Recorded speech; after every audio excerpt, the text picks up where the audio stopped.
Bonjour tout le monde, j'espère que tout le monde va bien. Aujourd'hui, vidéo assez spéciale car on va parler de thunes, on va parler de moulin, on va parler pognon, on va parler fric. Bref, on va parler d'argent car en effet, dans cette vidéo, je vais vous partager combien je dépense par mois, combien j'économise également ici en Nouvelle-Zélande et plus précisément à Wellington, la capitale de la Nouvelle-Zélande. Donc avant de commencer et d'aller un peu plus loin, on va faire un petit retour en arrière. Je suis arrivé en Nouvelle-Zélande en 2017. Je suis arrivé avec le fameux visa, le Working Holiday Visa, ou pour les francophones le PVT, donc le permis vacances travail. Ensuite, j'ai enchaîné avec un visa travail et ensuite je suis devenu résident. Donc maintenant, j'ai un visa résident. Donc ça fait maintenant plus de 6 ans que je suis en Nouvelle-Zélande. J'ai commencé à travailler du coup à Auckland en tant que cuisinier, car travailler dans la restauration, c'est assez facile pour trouver du boulot un peu partout, pas seulement en Nouvelle-Zélande, mais à l'international, de manière générale. Donc j'ai travaillé en tant que cuisinier à Auckland, plus précisément en tant que chef de partie dans plusieurs restaurants. Ensuite, je suis passé de chef de partie à sous-chef. Ensuite de ça, ma copine a eu une offre d'emploi à Wellington. Du coup, nous avons déménagé de Auckland à Wellington. Là, à Wellington, je suis passé directement sous-chef dans plusieurs restaurants. Et ensuite, je suis passé à chef tout court, donc chef de cuisine. Et ensuite, j'ai eu la grande chance et l'opportunité de changer complètement de carrière et de m'orienter vers une carrière qui est plus là où je veux aller dans le futur. Donc maintenant, je fais du marketing et plus précisément, ma position est marketing exécutif. Et ça fait maintenant plus d'1 an et demi que je travaille avec la même compagnie. Et bon voilà, donc du coup, au cours des 6 ans, de mes 6 ans ici en Nouvelle-Zélande, mon parcours professionnel a énormément évolué. Avec ça, évidemment, mon salaire. Donc mon salaire a énormément progressé en 6 ans ici en Nouvelle-Zélande. Je suis vraiment passé de minimum wage, donc le salaire minimum ici en Nouvelle-Zélande, à un salaire plutôt confortable. Donc très content et très satisfait de mon parcours professionnel ici en Nouvelle-Zélande et même d'une manière générale, très content de la progression de ma carrière. Le fait de venir ici en Nouvelle-Zélande, ça a toujours été un objectif de voyage, mais en plus de ça, j'évolue également dans ma carrière, donc je suis vraiment très content. Et si ma carrière a bien évolué au fil des années, mon salaire a aussi également bien grossi, donc je suis plutôt satisfait là-dessus. Mais en revanche, mes dépenses ont également bien grandi depuis. Pour ça, il y a plusieurs raisons. Évidemment, il y a le coût de la vie et l'inflation, ça on est tous touchés, tous les pays sont touchés par ça. Mais on a également la valeur du dollar néo-zélandais contre le dollar américain. Voilà, des choses qui sont à prendre en compte, car le fait d'être sur une île, isolée du monde entier, ça a forcément un coût. La Nouvelle-Zélande est une île, loin de tout le monde, donc tout est importé, donc forcément il faut payer pour ça. Donc la vie, d'une manière générale, en Nouvelle-Zélande coûte assez cher. Donc même si on gagne plutôt bien sa vie, forcément on dépense énormément d'argent également. Car comme je viens de le dire, tous les produits viennent principalement de l'importation. Et le pays où on est le plus proche avec des relations commerciales, c'est l'Australie. Et l'Australie, Nouvelle-Zélande, si on prend de frontière à frontière, on a quand même 2200 km qui les séparent. Donc pour vous donner un petit aperçu, c'est la distance entre Paris et la Turquie, par exemple. Donc voilà, c'est vraiment très très loin. Wellington, donc la capitale de la Nouvelle-Zélande, là où j'habite, est la ville la plus chère du pays. En contrepartie, le salaire est également plus élevé, donc on arrive à s'en sortir. Quand nous avons déménagé de Auckland à Wellington, on a pu voir la différence, même s'il n'y a pas une grosse différence, car Auckland est quand même la deuxième ville la plus chère de Nouvelle-Zélande. Donc mon temps que j'ai vécu ici en Nouvelle-Zélande, j'ai toujours vécu dans les villes les plus chères du pays. Sur ce, on va commencer à rentrer directement dans le vif du sujet. Donc pour mettre de l'ordre dans cette vidéo, j'ai divisé mes dépenses dans 5 catégories. Numéro 1, mes dépenses communes avec Ring. Numéro 2, mes dépenses personnelles. Numéro 3, mes dépenses que j'appelle entre guillemets fun. Numéro 4, mes économies sur le court et le moyen terme. Et enfin, numéro 5, mes économies sur le long terme. Et enfin, pour terminer cette intro qui est beaucoup trop longue, petite note qui est malgré tout assez importante, mes dépenses sont forcément en dollars néo-zélandais, car j'habite ici en Nouvelle-Zélande. Je vais du coup partager ces montants en dollars néo-zélandais, mais du coup, je vais vous marquer dans la vidéo l'équivalent en euros. Mais il faut savoir que la valeur du dollar et de l'euro change pratiquement tout le temps. Si on regarde le graphique sur les 5 dernières années, on peut voir la différence. C'est un vrai manège. Donc, si vous voulez vraiment savoir combien ça fait à l'heure d'aujourd'hui, par exemple, si vous regardez cette vidéo dans 6 mois, ben, je vous invite à ouvrir une page Google, de marquer les nombres, voilà, tu vois, euro, Nouvelle-Zélande, de marquer les nombres, ça vous avez vraiment le montant exact, mais sinon, si vous ne faites pas, vous avez vraiment un montant approximatif à l'heure du moins où je fais, voilà, cette vidéo. Et enfin, dernière note, la plupart de mes dépenses sont à la semaine, donc pour avoir un calcul mensuel, j'ai dû multiplier ce montant par 52 pour les 52 semaines de l'année, et ensuite diviser par 12 pour les 12 mois de l'année, pour avoir un montant mensuel. Donc voilà, fin de la note, fin de l'intro qui était beaucoup trop longue, et maintenant on va directement dans le vif du sujet. Donc les dépenses communes. Kring et moi, on partage voilà, plusieurs choses en commun. Donc nous avons évidemment le loyer, les factures et la nourriture, et également les sorties, voilà, pour les sorties à deux. Donc on a tout ça, on a un compte commun où on met l'argent dessus, et ensuite on a les déductions automatiques qui se font. Donc pour notre appartement, comme vous l'avez sûrement compris, j'habite du coup à Wellington, donc la capitale de la Nouvelle-Zélande. Je me répète, ça tout le monde a bien compris où est Wellington. On a la chance de vivre littéralement voilà, dans le cœur de Wellington. Nous sommes à 10 minutes du centre-ville de toutes les activités. On est littéralement en face de l'océan. Si je traverse la rue, j'ai littéralement la plage au pied directement. C'est un vrai régal. Et pour le travail, on est à 20 minutes à pied de notre lieu de travail respectif. En revanche, petit catch, vu que la location est vraiment incroyable, bah forcément, la location des appartements coûte extrêmement cher. Du coup, forcément, pour pas payer un loyer trop cher, nous avons du coup choisi d'avoir un appartement beaucoup plus petit. Donc là, ce que vous voyez, c'est pratiquement 50% de notre appartement. Dans la porte, juste derrière moi, là, c'est notre chambre. Sur ma droite, il y a la cuisine, et derrière vous, derrière la caméra, là, nous avons la salle de bain, et là, j'ai l'entrée. Donc voilà, c'est vraiment très très petit. Pour nous, à deux, ça nous va très très bien. Nous n'avons pas de colocataires, c'est seulement nous deux. On est très contents comme ça. Les petits apparts, ça nous convient largement. Surtout qu'on est souvent à l'extérieur, dans les cafés, ou voir des amis à l'extérieur. Donc on passe pas non plus 100% de notre temps ici. Donc on est assez content de notre tout petit appart. Et ça nous va très bien pour nous. De toute façon, Wellington, niveau appartement, est très très cher. Niveau location, c'est extrêmement cher. La seule façon d'éviter ça, c'est soit d'être en colocation, ce que nous avons fait avant cet appart, ou alors c'est de vivre à une demi-heure du centre-ville, donc soit en voiture ou soit en transport. Mais pour nous, nous avons préféré voilà, vivre vraiment au cœur de la capitale, profiter à 100% de la ville et pas s'embêter d'avoir une voiture, ou alors, pire que ça, s'embêter à prendre les transports en commun, car ici, les transports en commun, c'est pas la régalade, c'est pas des choses incroyables, c'est très différent de ce qu'on peut avoir en France ou même d'une manière générale de ce qu'on peut avoir en Europe. Ici, c'est seulement 2 trains qui partent voilà, toutes les demi-heures, quelques bus qui vont à droite et à gauche qui ne sont pas toujours là, il y a beaucoup d'absences. Donc on a préféré voilà, vivre vraiment au centre-ville et pas se prendre la tête à chercher des transports ou prendre la voiture ailleurs. Nous sommes vraiment très contents. Donc pour cet appartement qui est voilà, assez petit, mais avec une très belle location, nous payons à la semaine 470 $. Donc ce qui nous fait, j'ai calculé, 2036 $ par mois. Donc c'est le montant qu'on paye pour cet appartement et c'est un montant voilà, vraiment très normal ici à Wellington. Si on quitte le centre-ville et qu'on s'éloigne du centre-ville, nous aurions malgré tout le même prix, sauf qu'on aurait un appartement beaucoup plus grand. Mais c'est très dur de trouver des appartements voilà, moins chers que ça. Donc pour nous, on est très content et très satisfait de cet appartement. Autre dépense, les courses.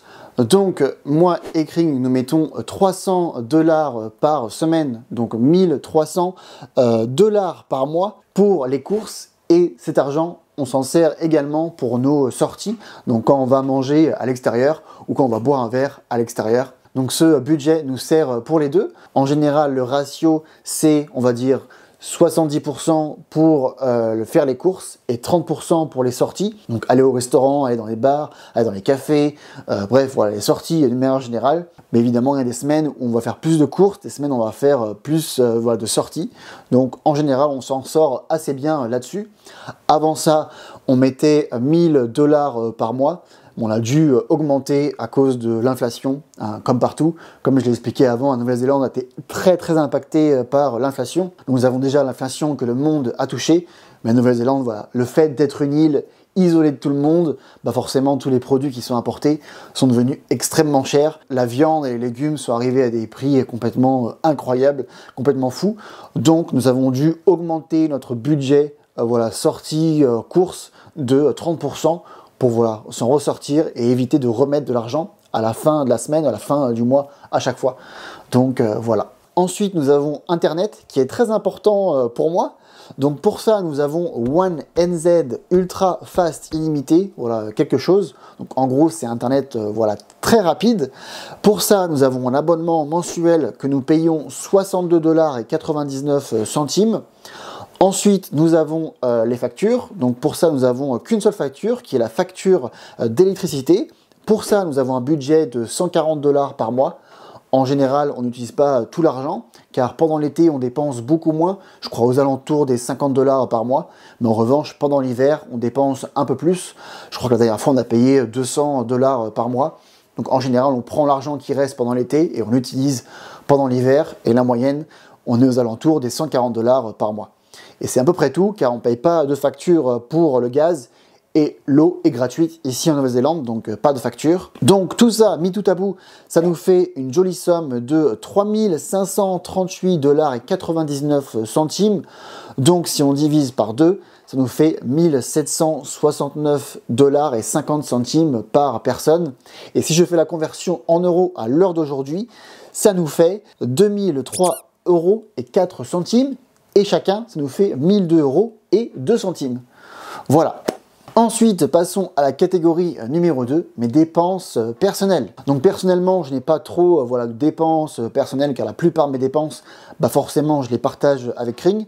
Donc j'ai un budget de 30 $ par semaine, qui est environ voilà, à 130 $ par mois pour mes repas du midi. Donc en général, je prends voilà, le reste des courses pour faire mes repas du midi en avance. Mais il y a forcément voilà, des jours où j'oublie de préparer mon repas du midi. Du coup, voilà, je vais manger à l'extérieur. En général, c'est souvent des sushis. Mais voilà, donc du coup, il faut prévoir l'argent pour ça. Et pour ça, je prévois 30 $ par semaine, donc 130 $ par mois. Ensuite, j'ai également 10 $ de prévu pour les transports publics, donc pour le bus. La plupart du temps, voilà, je marche pour aller au travail, mais il y a forcément des jours où il pleut, où la météo est complètement chaotique. Du coup, il faut prendre le bus. Donc voilà, je prévois vraiment un petit montant pour prendre le bus, car je le prends très rarement. C'est vraiment quand c'est la fin du monde, pratiquement dehors. C'est vraiment qu'à ces moments-là que je prends le bus, mais quand il pleut un petit peu, en général, je marche. Donc 10 €, ça me convient très bien pour moi. Ensuite, autre dépense, c'est mon forfait téléphonique, car je suis à 60 $ par mois.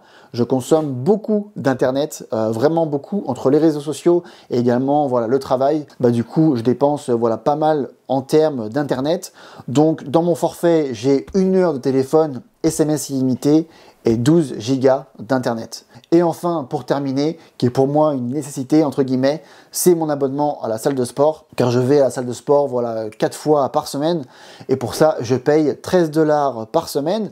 Donc ça me fait un montant mensuel que je n'ai pas calculé, si, de 56 $ par mois, ce qui est voilà, la salle la moins chère ici en Nouvelle-Zélande. Donc pour moi, ça me convient parfaitement d'avoir juste cette salle-là.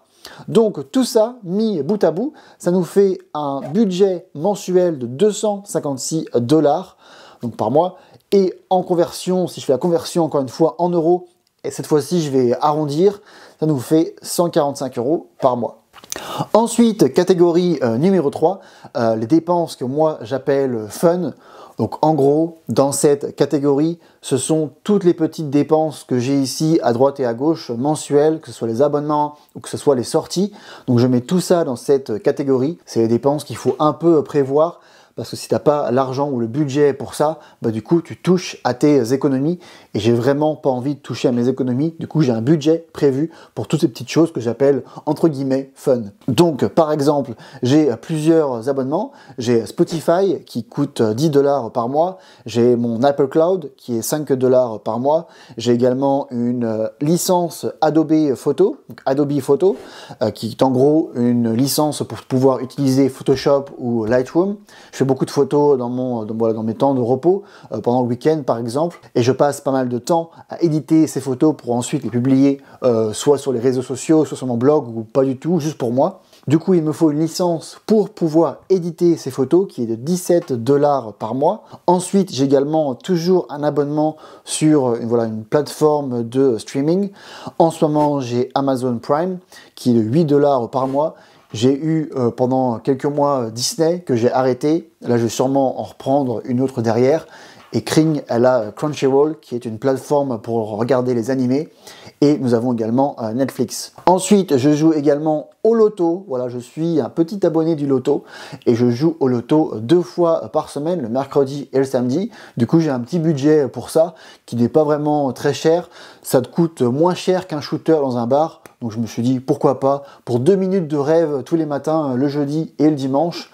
Pourquoi pas, c'est un truc que faisait mon grand-père, qui était abonné au loto avant, et il m'a raconté pendant des années qu'il jouait tout le temps au loto, et la seule fois où il a pas joué, il s'est dit, bon bah écoute, c'est pas grave, ce jour-là je joue pas, et la seule fois où il a pas joué, ses nombres sont tombés, et il m'a raconté l'histoire pendant des années. Du coup voilà, pour suivre un peu mon délire que j'avais avec mon grand-père, et bah du coup je joue au loto, donc pour ça j'ai un budget. Le loto ici coûte 6 $, donc ça me revient à 12 $ car je joue 2 fois pendant la semaine, donc ça me fait un budget mensuel de 52 $ par mois. Également, j'ai un budget de 50 $ par mois pour pouvoir faire les magasins, acheter des vêtements ici et là. Donc, en général, j'économise pendant 3 mois et au bout de 3 mois, j'achète des chaussures, des vêtements ou n'importe quoi. Donc c'est un truc que je cumule en général.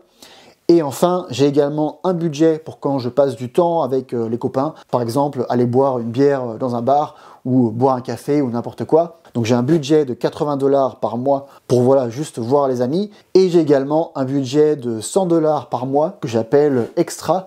Et en gros, c'est quand je passe trop longtemps en soirée, quand tu vois, t'es avec les copains et que tu as plusieurs verres qui enchaînent, des shooters qui enchaînent, tu as des carafes de bière.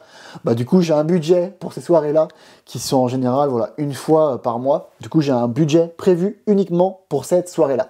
Donc voilà. Donc tout mis à bout, ça me fait un total de 362 $ par mois, ce qui me fait la conversion en euros. Voilà, je vais arrondir, on va pas mettre les centimes encore une fois. Ça nous fait un total de 182. Et en général, j'ai toujours un petit peu de l'argent à la fin du mois, quelques dollars ici et là, que du coup je reporte au mois d'après. Donc voilà, c'est un budget que je suis assez de près pour justement ne pas toucher à mes économies.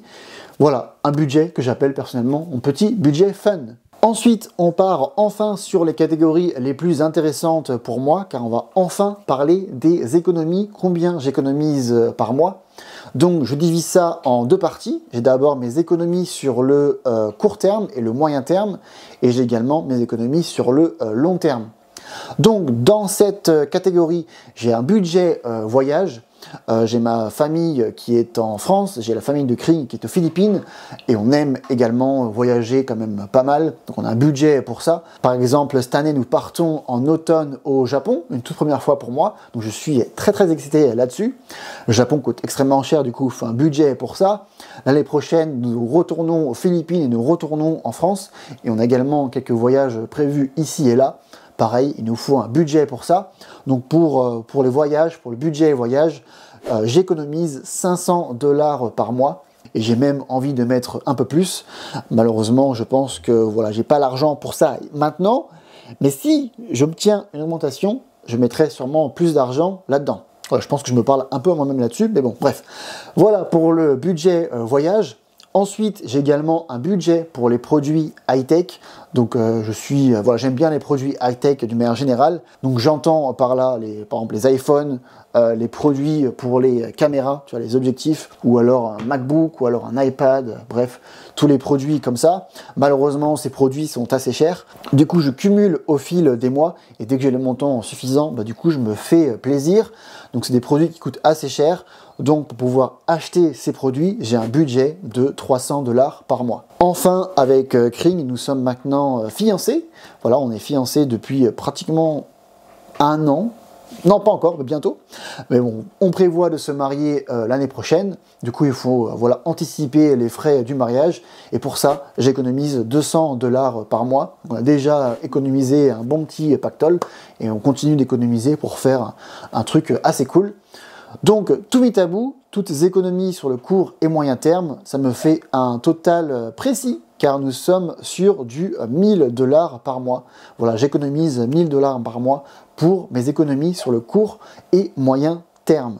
Et enfin, dernière catégorie, mes économies sur le long terme. Donc, j'entends par là acheter de l'immobilier et investir pour ma retraite. Donc je cumule ici en Nouvelle-Zélande pour ma retraite le fait d'être enfin résident. Je peux ouvrir ce qu'on appelle un KiwiSaver. Donc KiwiSaver, c'est le compte ici pour la retraite en Nouvelle-Zélande. Et sur ma paye, j'ai directement un montant qui est envoyé à mon KiwiSaver et mon employeur doit légalement et automatiquement également contribuer à mon KiwiSaver. Donc c'est de l'argent que je ne vois pas, qui est directement prélevé de ma fiche de paye, mais qui est automatiquement transféré à mon compte KiwiSaver. Donc pour ça, j'ai un montant total de 857$ mensuel qui est directement envoyé à mon compte retraite. Ensuite, j'investis également dans les stocks. Donc l'un des autres avantages d'être résident néo-zélandais, c'est que je peux du coup investir dans les stocks néo-zélandais et australiens, et je peux également très facilement investir dans les stocks américains avec des frais qui sont voilà, très intéressants. Donc tous les mois, j'investis 600$ voilà, dans les stocks. J'ai investi 400$ dans un organisme qui fait tout pour moi, donc j'envoie juste l'argent et ils investissent pour moi. C'est le même service qui s'occupe de mon KiwiSaver, comme ça tout est dans un seul fournisseur. Et j'ai également 200$ que j'investis par moi-même, car j'aime bien acheter les stocks voilà, ici à droite et à gauche dans les compagnies que personnellement j'aime beaucoup. Donc j'ai un budget prévu pour ça. Donc tout mis à bout, ça me fait un montant total de 600$ par mois.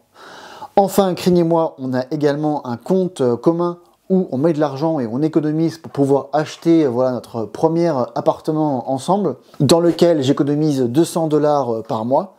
Et enfin, j'ai également un petit compte bancaire que j'appelle Emergency Fund, qui est en gros mon compte bancaire d'urgence, qui est en gros prévu là, si un jour il m'arrive quelque chose, s'il m'arrive un pépin, bah du coup j'ai de l'argent pour pouvoir voilà, subvenir à mes besoins. Donc j'entends par là, par exemple, si je perds mon travail, ou si je quitte le pays, ou pour n'importe quelle raison, et que du coup il me faut de l'argent d'une manière d'urgence, et bah du coup j'ai un compte bancaire pour ça, et tous les mois je contribue un petit peu à ce compte bancaire, et en ce moment j'économise 100$ par mois. Donc tout mis à bout, pour ces économies sur le long terme, ça me fait également 1000$ par mois. Donc 1000$ par mois, ça me fait 566€. Et voilà pour toutes mes dépenses. Donc mon salaire, si je le mets en mode camembert, si je divise chaque catégorie avec voilà, des fractions, des pourcentages. Donc pour mes dépenses communes et mes dépenses personnelles, j'ai un total de 42%. Donc 37% pour mes dépenses communes et 5% pour mes dépenses personnelles. J'utilise une technique américaine qui est en gros d'économiser le même montant que mes dépenses. Donc si je dépense 42% de mon salaire, je dois également économiser 42%. Donc pour ça, j'ai 21% de mon salaire qui est économisé dans mes économies sur le court et moyen terme. Et j'ai 21% qui est prévu pour mes économies sur le long terme. Ensuite, j'ai 5% de ce budget qui est prévu pour mes dépenses que j'appelle mes dépenses fun.